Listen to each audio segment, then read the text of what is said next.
Matthew, that's the name you'll want to remember. Though I promise you, by the end, it won't feel like just a name anymore. I need you to stay with me for a moment, because what I'm about to tell you is not written anywhere. Not archived. Not spoken aloud. It's one of those things people carry like a bruise under the skin hidden, but tender to the touch. And yet, here you are, watching this, hearing this, as if some part of you was always meant to stumble into a truth no one else has dared to touch. Let me ask you something. In every room you've ever walked into, wasn't there always someone you barely noticed? The quiet one, sitting at the back, invisible until it's too late. What if I told you she wasn't just another face, she was the center of it all? The reason we gathered, though no one dared say it out loud. I was there that night, in a hall so ordinary, it could have been anywhere fluorescent lights, humming. The faint smell of polished wood, folding chairs scraping against the floor as guests found their places. People smiled, laughed too loud, clinked glasses in the same rehearsed rhythm gatherings always seem to have. It should have been nothing. Just another night. Just another event. But from the moment Matthew walked in, he kept glancing past the stage, past the tables of familiar faces, straight to the back of the room where she sat still, silent, and yet impossibly present. No one had called her name. No one introduced her. She hadn't been on the guest list. And yet, she was there. As if she had always been. Maybe it was only me who noticed how the air shifted when she crossed her legs. How conversations faltered for half a breath. How laughter dimmed without anyone realizing why. She didn't move much. Didn't speak. Didn't even make eye contact, but there was a gravity in her presence that pulled at the edges of everything else. People kept leaning forward to the stage, as if distracting themselves. But Matthew, he couldn't look away. At one point, he whispered something under his breath. Words I couldn't make out. But I swear to Yoshi tilted her head and mouthed them back, perfectly synchronized, like she had known the sentence long before he spoke it. I need you to understand, this wasn't a trick of the mind, and I wasn't the only one who felt it. A woman near me dropped her glass without reacting, as if she'd forgotten what she was holding. The microphone on the stage hissed for no reason, letting out a single fractured word in a voice that didn't belong to anyone alive in that room. And then this is the part I can't stop replaying. Matthew stood mid-speech, his hand trembling around the note cards he'd prepared. And he turned. Not toward the stage, not toward the crowd, but directly to her. His lips moved, and though no one else seemed to react, I heard it clear, as if he was whispering into my ear. I thought you died in '96. That was the moment everything broke! Chairs scraped, the lights flickered. People blinked like nothing had happened, like reality had reset around them. But I swear to you, when I turned back to the rear of the hall, the chair she had been sitting in was empty. And worse than that, Matthew was gone too. Now tell me, how do you explain the vanishings in front of an entire room of witnesses who insist nothing happened? How do you make sense of a night erased from memory, except for me, and now? You, because if you're hearing this, then you've already been pulled into the silence she left behind. And I need to warn. Youth, this isn't the kind of story you can step away from. Would you like me to keep unfolding this mystery into a long-form script, pushing deeper into the psychological unraveling? Or should I expand this opening into an extended cinematic sequence with slower detail? When the chair at the back of the room sat empty, and Matthew's absence hung in the air like the tail of a storm, nobody moved in the way you would expect people to move when the ground falls away beneath them. Instead, there was a sliding, soft realignment of bodies and eyes, as if everyone had agreed privately to pretend the hall had never tilted. A woman 3 rose up, laughed too soon at a joke she'd already heard. Someone else, a man with a blue tie, suddenly remembered an urgent phone call and left, muttering about a client. The lights hummed that thin electric note they always do in old community centers. And for a moment the world registered the smallest of betrayals. That there are people in our lives whose absence we can erase without trying. And then there are those whose absence rewrites everything. I was left with the sound of my own breathing and the ridiculous human urge to make the scene sensible. To fetch a manager, to check the courtroom to find a source of simple human error that would let me close the fracture and continue with the script of polite life. But senses are treacherous things. You imagine the worst in silence, and silence imagines you right back. Benjamin found me at the doorway, hair pushed back with that distracted to sure manner of someone who wears responsibility like an ill-fitting jacket. He said his name, quick beyond it. Landed like an armor. He was the one who'd helped set the stage earlier, who'd moved the mic stand with hands that smelled faintly of motor oil and coffee. He would be useful in stories. He would be the person who knew what happened, the man who ran to the back and checked the cameras, the man who could tell the truth and therefore make everyone sleep again. Except Ben was not the reliable kind of center you. D12 could see it in the way he blinked when you asked him direct things and the way his smile pressed like a used coin into the map of his face. His voice was too smooth. He offered me his phone, and on the screen there was a 5-second clip of the stage. Matthew standing, mid-speech. The audience blurred into soft, obedient shapes. And then, Catan abrupt jumped to the empty rear, a chair swaying as if someone had just stood up. Nothing more. No, Matthew? No, girl! Static lingered at the edges of the frame like breath on glass. I asked him where the rest of the footage was. He tapped the phone like a surgeon needing to be trusted and said, "That's all the backup gave me. The rest is corrupted." His fingers trembled. He said it was corrupted as if corruption were a household appliance, sudden and inconvenient, and in that denial there was a smaller, stranger truth. He thought he could fix what the world refused to keep fixed. We hunted for the auditorium security feed, but found that the camera above the stage had gone blind for precisely 12 minutes, that no one could explain away with a loose wire or an exhausted hard drive. 12 minutes is a number that clamps down hard on any sense of normalcy. 12 minutes is enough time for someone to leave, and someone else to fall into a hole of memory they will never climb out of. People said things to cover the whiteness of that gap. The janitor swore he'd seen Matthew leave the building. A bridesmaid swore he'd never left his chair. A man who worked concessions swore a child had run in and shouted a name one single syllable before disappearing back out into the night. And everyone tried to laugh it off as nervousness, as the way crowds invent ghosts because they're ashamed of silence. And yet the one thread that repeatedly tugged at me was the microphone. The mic on the stage that had given that single fractured word earlier static, a voice that did. Tibelong had produced something else when Ben and I played the recording back in his car that smelled of old fries and the kind of toothpaste people buy when they are thinking about flavor. In the hiss and the electrical burble, a whisper fell through so low it was almost missed, a syllable layered under the rustle like a parasite. It was her voice. Not the full syllable. Not a whole sentence, only the outline of a name that felt both foreign and uncannily familiar. And when I went to write it down, my hand refused to hold the pen steady. I should tell you that memory is an accordion compressed and then stretched, Dan, that when you force it to open it can sound tinny and I should tell you I noticed the smell of lemon polish on the chair she'd occupy, which is a detail that matters only because nothing about that room had lemon polish in it. Not literally, but everything that night smelled like wrongness, like a room trying to remember a different use for itself.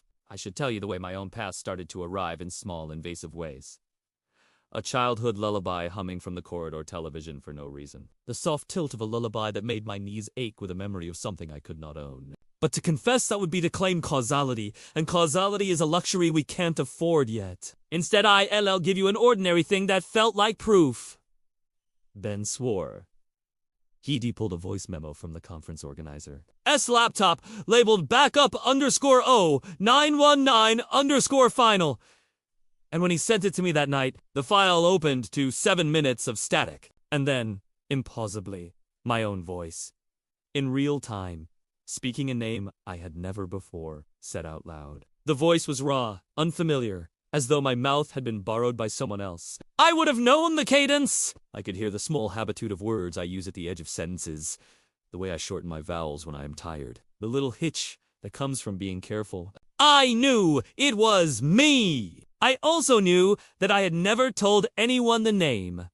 I did not recognize why my throat could form it. I didn't know why the recording made the hair at the back of my neck rise. Ben became unreliable in increments.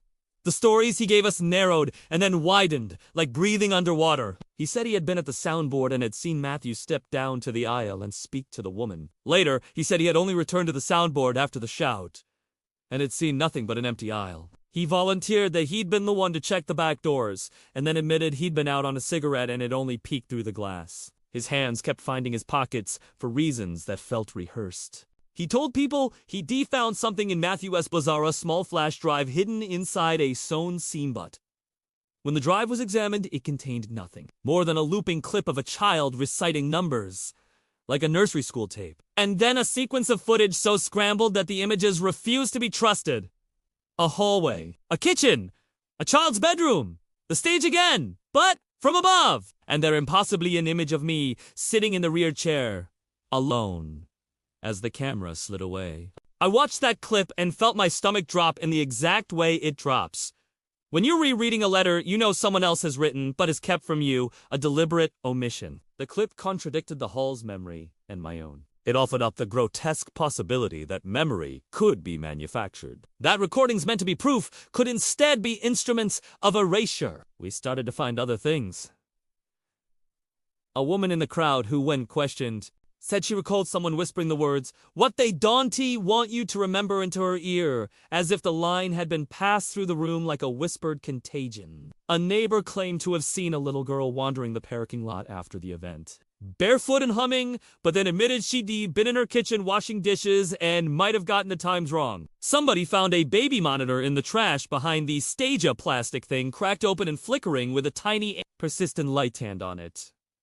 A short, warped recording played over and over until the plastic seemed to vibrate with repetition. "Benjamin, don't open the file!" The monitor's speaker produced that sentence in a child's voice, and no one could account for how a baby would know a man.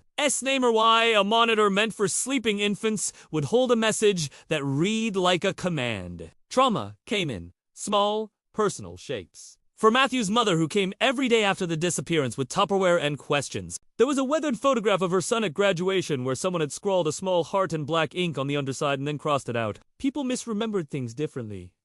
One woman swore Matthew had a scar on his left hand. Another woman swore he'd mentioned a date that never existed on that calendar. My own memories kept rearranging like furniture after a move. There was a gap in my morning that I could not account for. A lost hour that seemed to have been stolen from the attic of my life and replaced with a varnished lie. I would find myself in the middle of the day with phone numbers in my hand that I didn't remember dialing. Maps open on my desk to streets I'd never walked, and an inexplicable ache behind my eyes that felt like someone else had cried there. As the days layered on top of each other like transparent pages, the room refused to line up with itself. People made claims that could not both be true. A local reporter insisted the event had been live-streamed and that anyone could check. When Ben and I called the streaming company, we were told there had been no feed that night. An answer so absolute that it felt like a sanctioned erasure. Meanwhile, a neighbor sent a text with a screenshot from an unknown account, claiming it showed Matthew smiling at a camera seconds before vanishing. When played back on people's phones, the screenshot resolved into a smear. The smear asked to be believed. The handwriting on the margins of old programs changed between readings. Notes appeared in margins in pens no one admitted to having. It was as if the building itself refused to keep its story straight. You start to ask dangerous things when the world will not give you answers. You start to wonder if the thing you sold the girl, Matthew, the empty chair, was an honest event or a kind of collective symptom. Was it a mass hallucination sparked by shared grief or an electrical fault that shorted the room-esque perception? Was there a simpler explanation we had? Miss Drugs-on, orchestrated prank, and elaborate hoax, or was the explanation so messy and human that it dissolved into the single worst possibility? Someone wanted the truth hidden and had the means to displace it. This last thought and intention to hide accompanied everything we did like an omen. Ben insisted on a method I would later come to hate. He wanted to gather us, organize witness interviews with coffee and notepaper, to stitch together an agreed-upon timeline so the world might hold still for us. There was a tenderness in his urgency, a way he put his palm on my arm that held the promise of safety. But tenderness and compulsion are easily mistaken for one another when people are tired. At the first interview, he offered the group cookies and said, with that practiced authority of someone used to being listened to, that we needed to be methodical. We sat in a circle of folding chairs, the same room where logic had been strained to the breaking point. And one by one, we tried to speak the night into shape. People contradicted their own statements mid. A man apologized profusely for being unable to remember whether he had clapped at the end of Matthew's speech. A woman who had been at the front recounted the way Matthew had looked at the stage and said he seemed distracted, like someone had reminded him of something urgent. It was an odd, almost comic assembly. Had not, the stakes felt like they were swallowing us. Then 2 nights later, Ben brought something that changed the tone from bewilderment to something sharper and more accusing. A house video, a raw file pulled from an old camcorder found in Matthew's apartment with the batteries still warm in the morning. It had been labeled with a date. 96, and we all leaned forward because hope, stupid and animal, attaches to labels as if they are promises. The video was shaky and domestic. Christmas lights, laughter, a slapdash present unwrapping, and then the camera halting on a face we recognized. In profile, the same profile as the girl from the back of the room. She was younger there, small enough to perch on a knee, and she said a name clear, as a bell one, that none of us had the right to know. Matthew, who was behind the camera, laughed and said, "Don't tell anyone." The girl's eyes flicked to the lens, and she said the name again. The exact same way I'd heard it in the microphone hiss at the event. That name unfolded into the air between us like an accusation. Ben paused the tape, and in his face the shadow of a man who had seen a truth and decided it must be explained away flickered and died. We watched the rest of the tape, and the shape of it bent in my chest. Matthew placing the girl down for a nap. A lullaby hummed under his breath. The napkin with a doodle of a red door that kept appearing in photos and in his notebooks. At the end of the clip, the camera found Matthew's face again, and he spoke directly to the lens there. Was a moment so intimate it felt like a thread, he said. With the exact cadence of the voice memo I'd heard, keep it buried, then the tape cut like a heartbeat skipping, and when it returned, we were staring at a frame that should not have been there. My own face reflected in a mirror in the apartment, eyes wide, as if in surprise, and a hand or the suggestion of one. Leaning over my shoulder, writing the same name onto a scrap of paper. I did not remember that afternoon. Could not account for why I would have been in Matthew's apartment in 96, or why a reflection of me existed, and the rest of the room had been expectation. Something in the tape insisted that I had been involved, that my memory had been edited. The thing that had once been an inexplicable absence now began to suggest a design. That night, after we left the circle of folding chairs and the hall emptied into the crisp dark, I went home with the tape wrapped in a paper towel like contraband. The city outside my window smelled of wet asphalt and car exhaust, perfectly ordinary, and every ordinary thing took on the feeling of a place where someone had hidden a map. I loaded the clip onto my laptop and let it play again, and as the grainy footage ran, the speakers produced an audio artifact I had not noticed before. Behind the laughter, behind the lullaby and the spoken admonition to keep something buried, there was a barely audible counter-melody, a voice so thin it seemed like wind through a crack, and the little voice whispered, not a name but an instruction I could not at first parse. It whispered, "Remember the guest of honor?" And then, in a second so small, it might have been a trick of my brain, the screen glitched and a new frame slid into place. The same living room, but from a different angle, and in that flank of footage, the girl sat on the couch and looked straight into the camera, not as a child, but as someone older, and she mouthed a single word that matched no language I knew. My body remembered before my brain did. I vomited into my sink, an animal purging itself of an illness it could not name, and when I returned to the laptop, the file was gone. The files started to vanish after that. They flickered out of existence in ways no hard drive is supposed to behave, vanish, and reappear in the folder like bad dreams. Ben grew, pellet, and more insistent about organizing the story so that the rest of us could hold to a single truth. In his insistence, there was fear that felt dangerously like guilt. I caught him one night in the parking lot, hands clasped around a fast food coffee, speaking to himself in a low voice about what they, Dante, want you to remember. And when I asked him what he meant, he looked at me with eyes full of something like apology and said, "There are people who will do anything to keep the past tidy." He left me with a final thing to think about. A scrap of paper with a list of names, and at the very bottom, written in a hand that did not look like Matthew's or mine, a single line that read, "If you open it, you become the guest of honor." We are not, any of us, comfortable being told we are central to a story we cannot yet understand. The invitation to be the guest of honor sounds at first like flattery. The phrase becomes monstrously literal when you realize it may mean a target, a placeholder, a role dragged from you against your will. In the days that followed, voices in the neighborhood began to change tone when they spoke my name. People who had laughed with me at the event began to search me with their eyes, as if they were reading a wanted poster. I found a postcard slid under my door with no stamp and a photograph of that same empty chair printed on glossy paper. And on the back, in a hand that might have been my own, the single instruction: do not trust Benjamin. The handwriting was mine in the way that I would like to think I know my handwriting.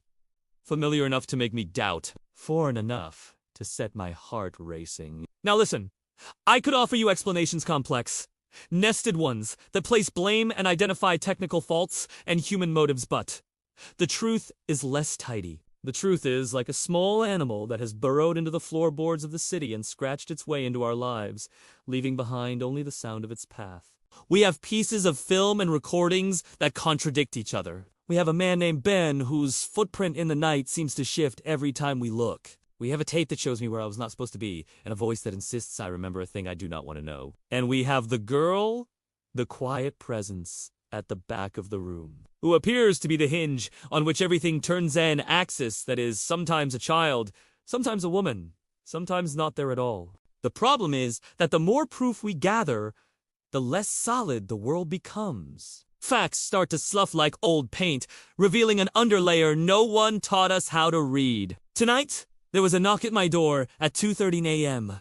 I checked the peephole, and the hallway light showed nothing but its own dimness, and yet someone had left a package on the mat. A small, padded envelope with a VHS tape inside and taped to the outside and a hurried scrawl. The word open. I could tell you I will be brave and watch it, that I will keep my hand steady and my breath measured while the tape runs. But you and I both know bravery is a choice people make after they have no options left. Instead, I will tell you what happened next in a way that is honest.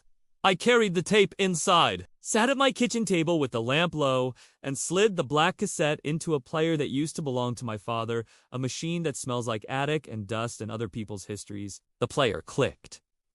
The screen filled with snow. Then, after a breathless beat, in which the whole world seemed to pause, as if listening for permission, the footage took shape. It was the room again. It was the chairs, the stage, the microphone with its single fractured word. And then the camera turned slowly, so slowly that for a moment I thought the tape was broken and had found the back of the hall. There she sat, turning her head toward the lens the exact same way she had in the grainy home video. She lifted a hand and waved a small, almost shy motion, then brought that hand to her lips. The camera zoomed in, the image sharpened, and where the tape ought to have been only the whisper of a name, she spoke full and clear into the lens. "Remember me!" The sound came out of the television as if the tape in the room and I were colluding. And then, with a crispness that knocked the air from my lungs, the frame jumped and showed my own face reflected in a doorway behind her, watching. My mouth moved and I mouthed back a name, the very name ID denied ever knowing, and to tape cut to black. The room shivered with a truth that did not feel like revelation so much as accusation. The last thing on the screen before static swallowed it was a close-up of the red doodle from the home video adored drawn in a child's hand and beneath it, in a hand that looked like mine, but couldn't be the words. Guest of Honorith. On the 19th, my calendar read the 19th in heavy black numbers.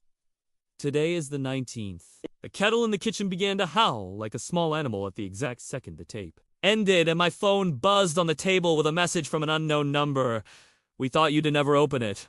It was almost comforting, the way the false resolution came, dressed in certainty. The package, the tape, the whispered name, all of it had driven me to the edge of something I thought might finally break open. When you've been circling a riddle long enough, even the illusion of an answer feels like salvation, like a door finally cracking after years of rattling its handle in the dark. Ben and I met again in the dim back room of the hall where it all began, the smell of stale coffee and dust pressing in, as if the walls themselves had been sealed shut since that night. He told me he'd found it the missing key, the fragment of data that would settle the discrepancies, prove the witnesses right, and erased the terrible doubt that had begun to eat its way through my days. He produced it like a magician, exhausted with his own tricks. A second VHS tape, one he swore was the original copy, the one uncorrupted piece. The handwriting on the label was unfamiliar, slanted, almost impatient, but it bore a date that matched the event to the minute. I let myself believe, just for a moment, that the mystery was about to be solved, that the narrative would tie itself shut, that the hidden truth could be brought into daylight and laid flat like a map. The tape rolled and the story, for a while, obeyed the rules. There was Matthew again, smiling nervously on stage, note cards trembling, his voice carrying the tinny echo of a cheap sound system. There was the audience, leaning forward in polite anticipation, the scrape of chairs against tile, the rustle of jackets. And there, at the back of the room, sat the quiet girl. This time, the footage didn't glitch or blur. This time, the camera's eye held steady, as if daring me to accept what was in front of me as fact. She sat with her hands folded, chin tilted down, her eyes cast toward the floor. Ben whispered beside me, "See? No vanishing. No impossible moment. Just a girl at the back of the room." You imagined the rest, and for a brief second, I almost swallowed it whole. The relief was a physical thing, a weight sliding off my shoulders, an ache loosening at the base of my skull. Maybe it had been a memory glitch, a trick of exhaustion. Paranoia feeding on itself until I could no longer separate what was seen from what was feared. Maybe this was the mystery uncovered at last. I was not haunted, only mistaken. But certainty has a way of cracking under its own weight, and it happened in the smallest, cruelest detail. On the tape, as Matthew paused mid-speech, he glanced not at the audience, not at his note cards, but at his left hand. I remembered that hand clearly from before. He had a faint scar running across the knuckle from a childhood accident. A scar I'd seen countless times, even in photographs. But on the tape, there was no scar. The hand was whole, unmarked, as if the accident had never happened. My body reacted before my mind did. The sudden tightening in my chest, the cold sweat rising along my arms. It wasn't a difference you could dismiss. It wasn't a trick of a camera angle or bad resolution. It was proof that the tape did not belong to the reality we had lived. It was a reconstruction, a fabrication. And in that moment, the relief dissolved like sugar and water, leaving only the metallic taste of dread. The unraveling was swift and merciless. Once you notice one fracture, you start seeing them everywhere. A woman in the front row, who I remembered wearing a red scarf, was now in green. The microphone stand shifted positions between frames. The laugh track of the audience seemed layered, repeating the same cadence in subtle loops, like an audio engineer had copied and pasted life itself. And then, worst of all, the girl at the back of the room lifted her head just slightly and looked directly into the camera. Not into the stage, not into the crowd, into us. Her lips moved, but there was no sound. I pressed pause, rewound, played it again. The same motion, the same silent word. I couldn't hear it, but I knew what it was.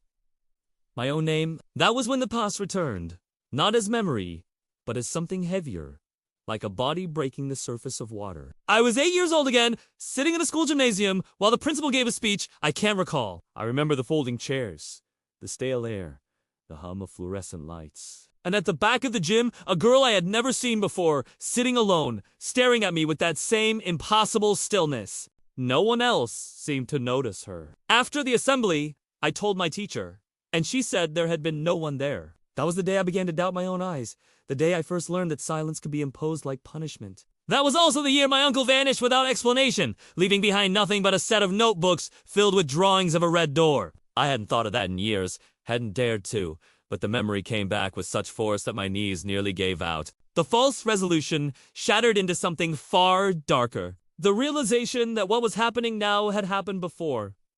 The disturbing symmetry made my stomach twist. The same quiet figure, the same impossible gaze, the same refusal of the world to acknowledge what I had seen. This wasn't a one-time fracture. It was a pattern. And if it had followed me from childhood to now, it meant I had never truly escaped it. It meant something had been watching from the beginning, shaping the cracks in my memory, rearranging details until reality itself became negotiable. Ben tried to steady me, his hand on my shoulder, his voice low and rehearsed. "You're not crazy? They lied to you. They always lie." But I couldn't trust him anymore. Not after the contradictions. Not after his fingerprints appeared on too many of the wrong pieces of evidence. He swore he hadn't touched the tapes. hadn't altered them. But when I glanced at his watch, I noticed something that stopped my breath. It was the same model my uncle had worn in the 90s, a watch discontinued decades ago. When I asked him where he'd gotten it, he froze, then laughed too quickly. The sound brittle and wrong. He said it was a gift, but gifts don't explain how a man could be wearing the same watch that had disappeared with someone else nearly 30 years earlier. The deeper force revealed itself not in grand gestures, but in the atmosphere, in the way the room seemed to pulse with a presence just outside perception. Shadows stretched too long across the walls. The audio from the tape continued to hiss faintly even after I'd hit stop, as if refusing to be silenced. My phone buzzed, with notifications that vanished as soon as I tried to read them, leaving behind only fragments of words. Honor. Open. 19th. The air smelled faintly of lemon polish again, though nothing in that room had been cleaned in weeks. It felt as though reality itself was leaning closer, pressing its weight against my ribs, waiting to see if I would break. And then the final twist came. So small and devastating I nearly missed it. As the tape played once more, looping back to the opening frame, I noticed something I hadn't before. In the reflection of the auditorium's back window, barely visible, was a figure holding the camera. It wasn't Ben! It wasn't Matthew! It was me. My posture, my jacket, my unmistakable silhouette. I was the one filming the proof I now questioned. The entire story collapsed in on itself in that instant, forcing me to rewatch every moment in my head with new eyes. If I had been holding the camera, then everything I thought I had witnessed might have been constructed by my own hand. Or worse, by something using me as its instrument. The false resolution was gone. The truth wasn't solved. It was fractured beyond repair. And for the first time, I understood that I wasn't just a witness to this hidden truth. I was a part of it. The tape clicked off.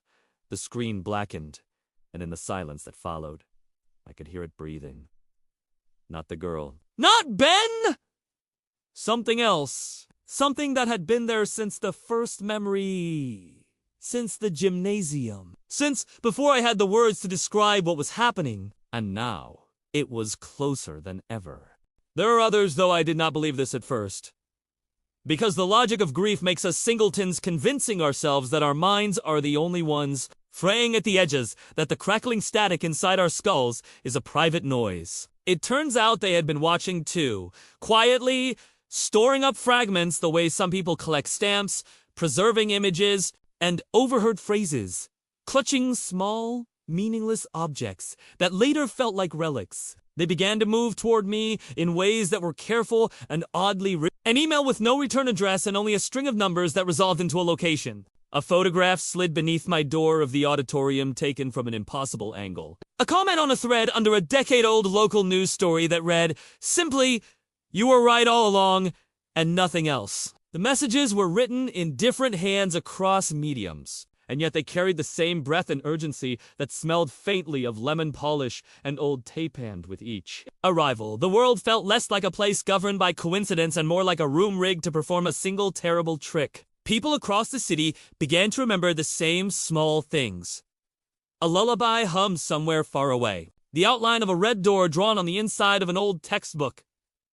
The fearful recognition of a silhouette that kept reappearing in the doorways of dreams. They began to surface from their lives like swimmers rising for air, eyes ringed with sleeplessness, hands shook with the attempt to carry ordinary things, groceries, coffee keys without, dropping them into the widening fissure we were all beginning to sense. Our secret communications were not simple. They were layered and codependent, as if someone had taught us to speak in a language built for the paranoid. Notes were left in library books at specific pages that contained pictures of doors. A sequence of numbers pasted on a lamppost referenced a cassette times. A child's drawing nailed to a community bulletin board depicted 3 circles forming a triangle around a red rectangle. People began to report identical dreams. A corridor at the end of which a door painted the precise shade of rust. A sound like someone whispering into the space between the ribs, and the same voice, different ages. Different timbres saying, always. The same thing in every dreamer's mouth at the same decisive moment.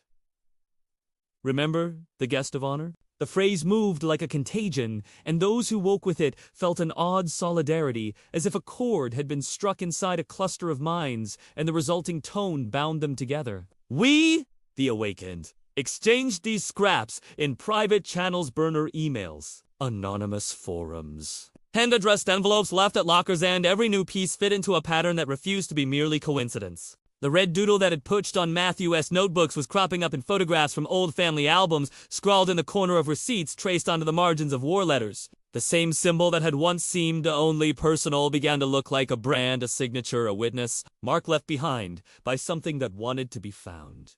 Into that slow waking came a third perspective that felt at first like an impossible gift.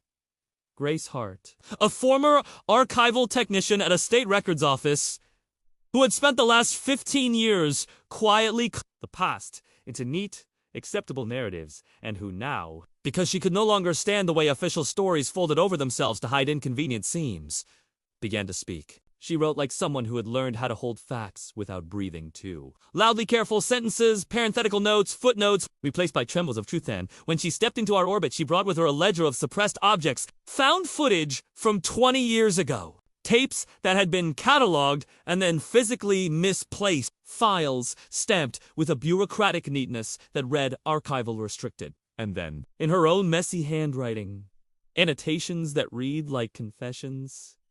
I kept copies. I could not throw them away. Grace's arrival felt like opening a window in a sealed attic. The air that came in smelled like old paper and disinfectant, and the kind of dust that records like to keep around them so they look more important. She sent us screen captures, grainy frames of a stage scene from above. A hand drawing the red door at a kitchen table. A child mouthing words into a cameran when she spoke in the forum she described with an archivist's precision. How records are edited not only by redaction but by omission.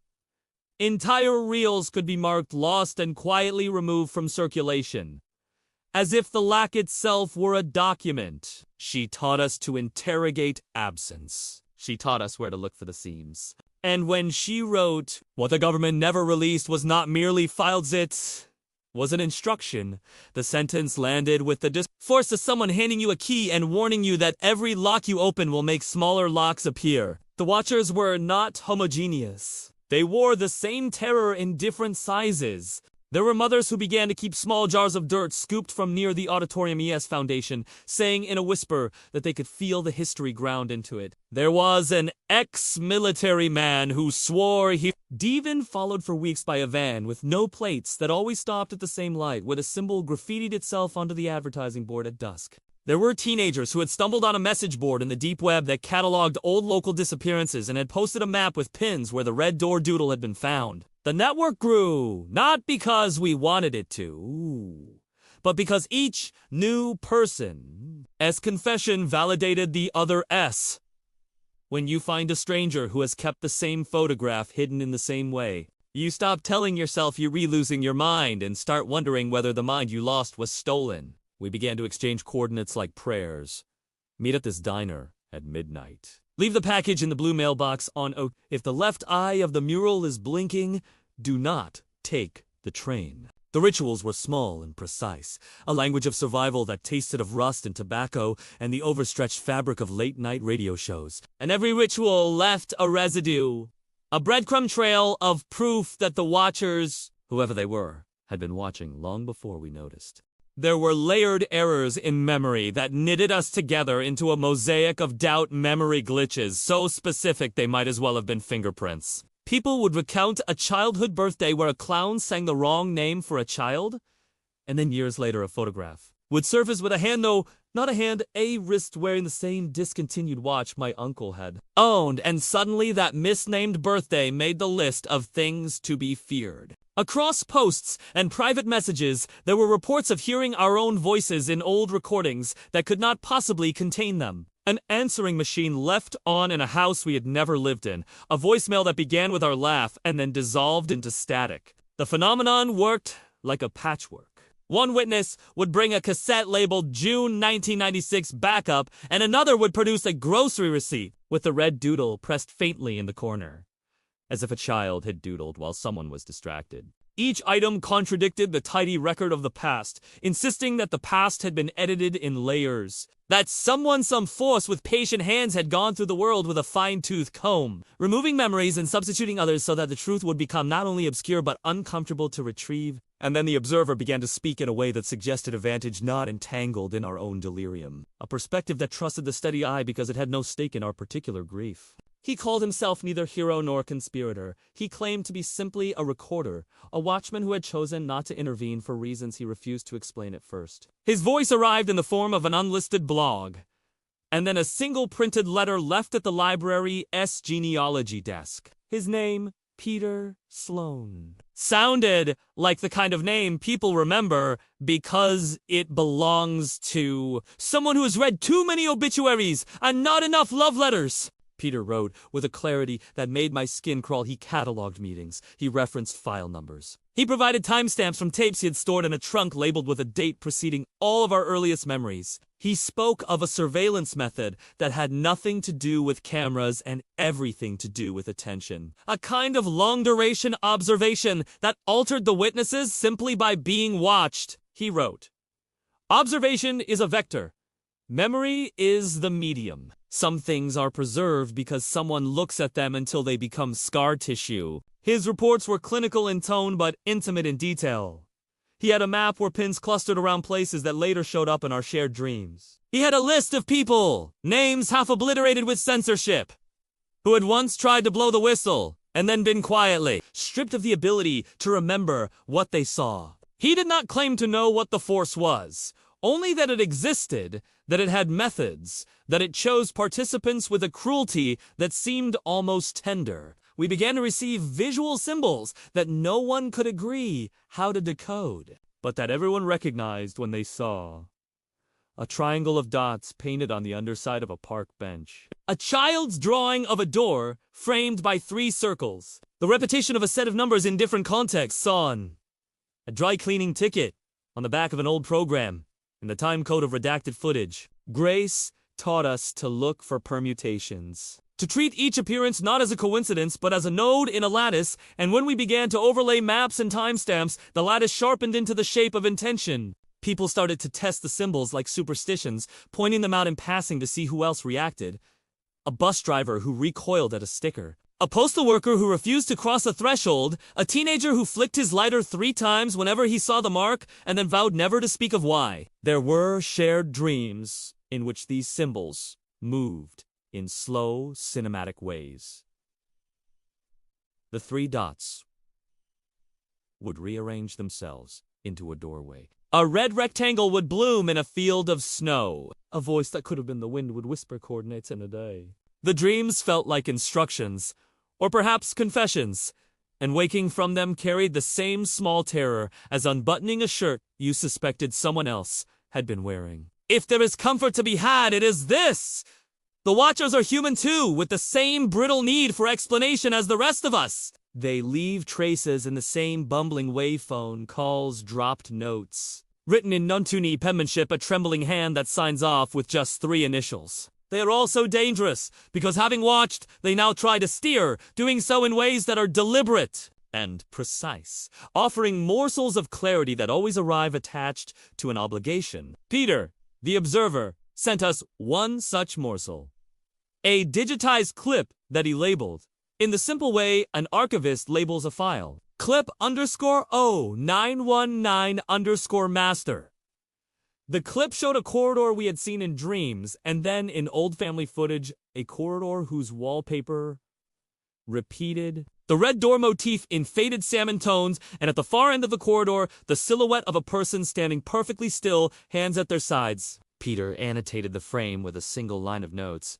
Do not look away. The human brain will try to interrupt this pattern with things it knows. Don't help it. He advised that if we were to translate the symbol, we must remain in the space long enough for the pattern to resolve itself, for our own fear to cease being the instrument by which the Force edits us. The advice felt like both a map and a threat. To follow it would be to yield agency to the Watchers, and to refuse it was to ensure ignorance, but ignorance, in this case, began to look like complicity. The conspiracy folded into our lives in ways both large and small. Local news sites began to run retrospective pieces titled with the kind of headline that should have been quaintly sensational and instead felt like a reopening of a wound. Found footage from 20 years ago surfaces what the government never released. One read, and the comments underneath were full of people whose memories slid when they spoke of that day, people whose language betrayed discomfort of remembering and the terror of being corrected by a stranger. Those articles brought strangers to our doorsteps, people who wanted the story to be simple, because simple stories sell rights. An absolution, and their presence made us anxious, because every camera angle seemed like a trap. We had to learn to move like fugitives inside our own memories, to protect what we had pieced together from those who would, with the efficiency of bureaucracy, close it down again with phrases like misremembered and mass hysteria. The Watchers understood the politics of denial as well as anyone. They knew how to hide in plain sight, how to cultivate the impression that a line item in a ledger could nullify an entire life. And so, the narrative thickened, until it felt like molasses slow, sticky. Impossible to move through alone in, the threads began to braid into the realization that identity itself was porous. When someone had the patience and intent to press against it, people reported waking with fragments of lives that were not theirs, with names on their lips, that belonged to other people with a hunger that was not for food, but for the completion of stories they didn't know they had been reading. The idea that someone could become, through repeated observation and small surgical interventions into the archive of a life, a means rather than an actor. That idea moved from theory into lived experience. Our faces, our handwriting, our voices were repurposed into evidence and then erased again, and each erasure left a rawness that subsequent recordings could not cover without leaving a scar. The Watchers, it seemed, studied the human tendency to accept narrative over contradiction, and they exploited it like a seamstress exploiting thread.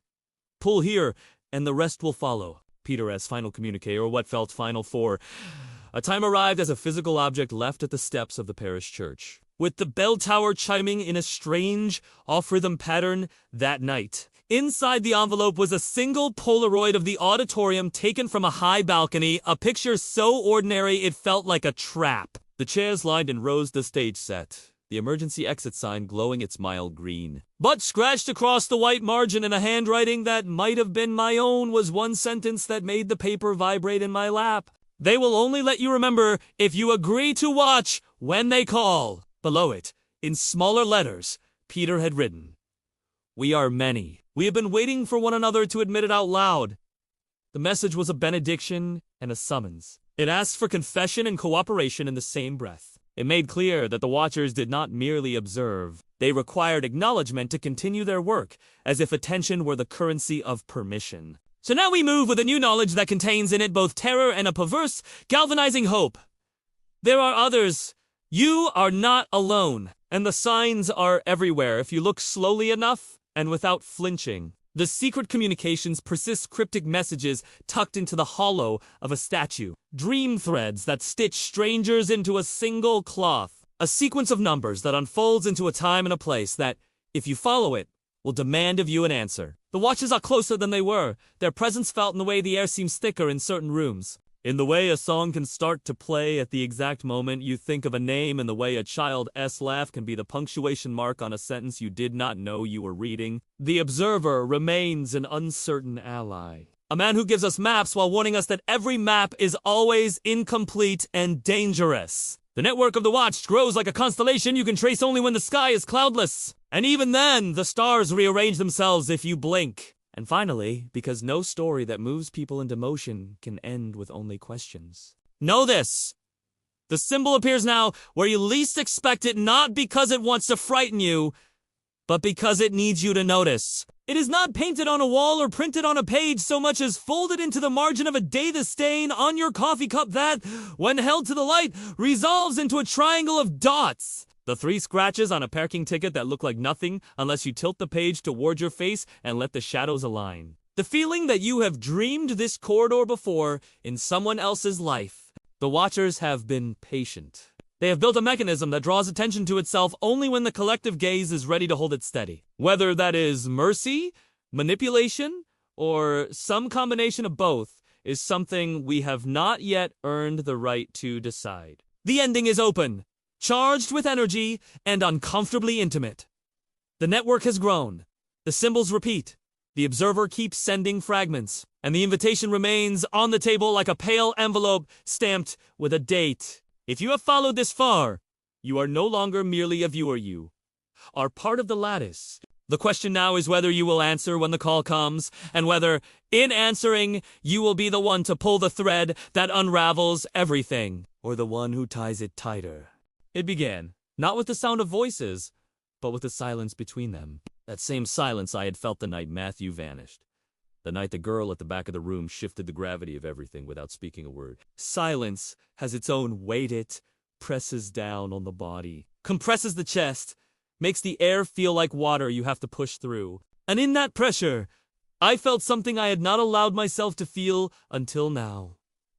That maybe the question was never what happened, but why it was allowed to happen at all. I had thought the conspiracy was about memory glitches, the vanishing of people, the red door symbol, the watchers pulling strings in the dark. But beneath all of that, like an undercurrent beneath a wave, was something more intimate and unbearable, the realization that the human mind is not just fragile, it is complicit. We let ourselves forget, because remembering burns. We allow edits, because the raw truth is too jagged to carry. We build illusions, because without them, life would collapse under its own unbearable weight. The mystery wasn't about them anymore, it was about me, and the way I had colluded in my own erasure. Gracie once wrote that omission is the cruelest form of censorship because it demands participation. You erased yourself, little by little, until the gaps in your memory look like windows instead of wounds. And when I finally admitted to myself that I had been doing exactly that, choosing not to look, not to ask, not to remember, I felt the ground tilt. It wasn't them who had taken everything.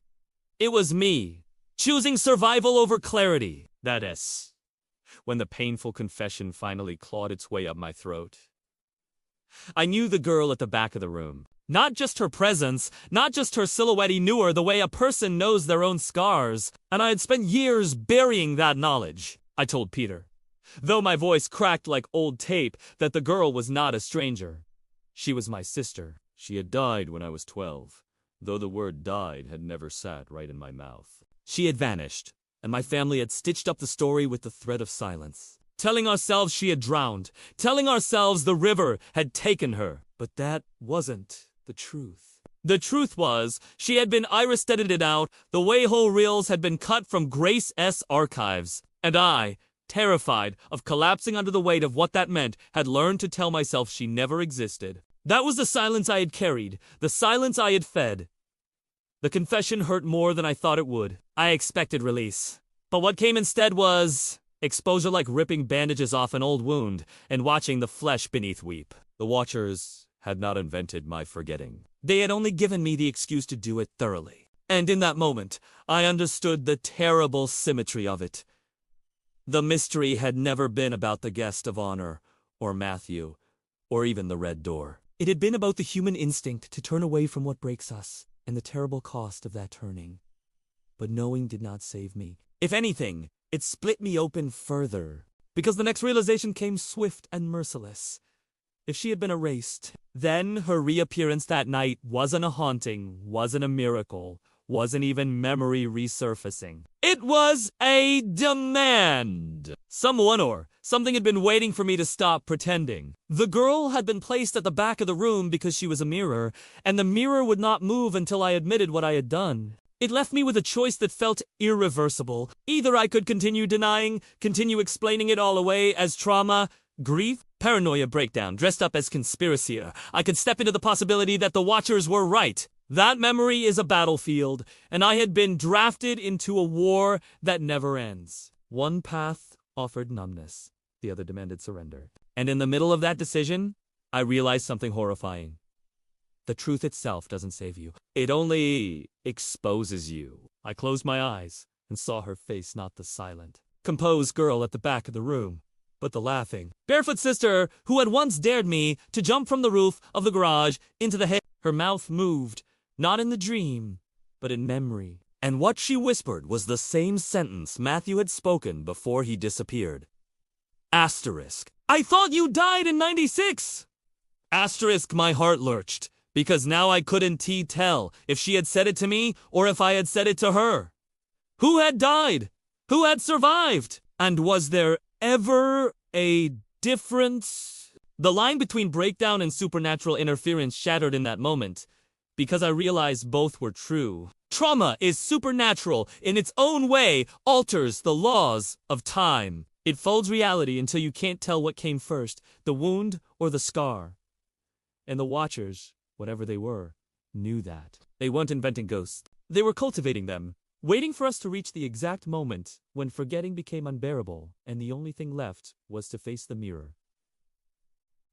The climax wasn't loud. It wasn't violent. It was a quiet kind of terror, like waking from a dream you didn't know you were in, and realizing the dream had been keeping you safe from something much worse. I opened my eyes to a room that looked the same as it always had, yet nothing felt the same. The chair where she had sat was still empty, but I could feel her absence, like a hand pressed against my chest. And in that absence, a final understanding surfaced, slow and poisonous. Maybe the Watchers weren't keeping us from the truth. Maybe they were protecting us from it. I wish I could say I know what happens next. But all I can tell you is that I am not the same person who walked into that hall. And neither are you. If you've listened this far, you're implicated.